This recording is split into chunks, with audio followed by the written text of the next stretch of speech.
ఎందుకంటే ఈ మొండమోపుకుంటాయి కదా సంబంధాలు, దాన్ని ఏలెత్తి చూపిస్తుంది కదా, అందుకని ముందే దీన్ని బ్లేమ్ చేసి పడేస్తాడు అనమాట. ఎక్కడైనా ఆడది ఎక్కడ నోరు మూసుకుంటుందంటే ఈ విషయంలోనేనండి, ఈ విషయంలోనే. పరాయి ఆడదైనా అదే మాట్లాడుతుంది ఆడదాని మీద, ఇంట్లో ఉన్న మగాడైనా ఇదే మాట్లాడతారు, ఇంట్లో ఉన్న వాళ్ళైనా ఇవే మాట్లాడతారు. ఆడదాన్ని నోరు మూయించడానికి బ్రహ్మాస్త్రం ఏంటి అంటే అక్రమ సంబంధం అంటగట్టేస్తే కేల్కతం దుకాన్ బంద్. అది లీనియన్స్. బయటికి రావాలా? మీరు అన్నారు తల్లిదండ్రులు లేరండి, రాలేదు అని.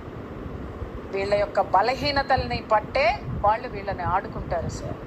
ఒక్కసారి ఈ సంపాదించే ఆడది, భరించేటటువంటి ఆడది చీ అనుకొని బయటకు వస్తే ఆడదాన్ని తట్టుకోవటం చాలా కష్టం. ఆ సంగతి తెలుసో లేదో ప్రబుద్ధులకి. పట్టడం ఎవరితోనూ కాదు సార్. ఎదురు తిరగనంత వరకే నువ్వు మగ మహారాజువి. ఆడది ఎదురు తిరిగిందా ఎన్ని రోజులు మాట్లాడతావయ్యా నువ్వు?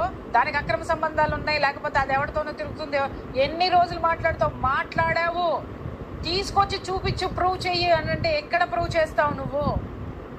సరే ప్రూవ్ చేసావు అనుకుందాం, లేదా ఎవడో ఫోన్ కిస్కా గొట్టంగాన్ని పెట్టి 4 మాటలు మాట్లాడావు అనుకున్నావు, 4 రోజులే నువ్వు మాట్లాడగలవు, 4 రోజులే నువ్వు నిజమేరా అని అది చేయటం మొదలు పెట్టింది అనుకోండి, నీ అస్తిత్వం ఎక్కడా, నీ పరువు ఎక్కడా, నువ్వెక్కడా? నువ్వు ఆఫ్టర్ ఆల్ గాడివి. నిజంగా నువ్వు అనుకునేటటువంటి చెత్త పనులు ఆడది చేయటం మొదలు పెడితే, సుఖంగా ఉన్నటువంటి కాపురంలో ఉన్నటువంటి ఆడదాన్ని నువ్వు రెచ్చగొట్టి, నీకంటూ అంకితమైనటువంటి ఆడదాన్ని ఈ విధంగా నువ్వు రెచ్చగొట్టి మాట్లాడావంటే, అది బయటికి వెళ్ళింది అనుకోండి, నీకంటే ఘనులు, నీకంటే గొప్ప వాళ్ళు ఉండరా ఇంకొక జీవితం ప్రారంభించడానికి?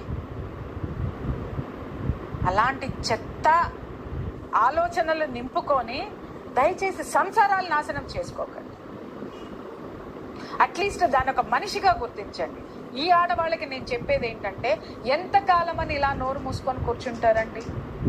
ఎంతకాలమని నోరు మూసుకొని కూర్చుంటారు? అంటే పేరెంట్స్ కూడా లేరు కదా, ఎలాగంటే ఎలా ఓవర్కమ్ చేయాలంటారు అసలు? సార్ ఒక్క మాట నేను చెప్తున్నాను, పేరెంట్స్ కూడా లేరు అని. పేరెంట్స్ మనకి ఎంతకాలం ఉంటారండి?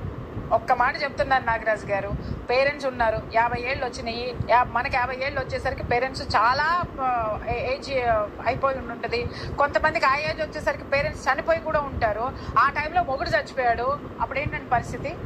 నేను బ్లంట్గా మాట్లాడుతున్నానండి, వాడు చచ్చాడు, అప్పుడు ఏంటి జీవితం? ఏంటి?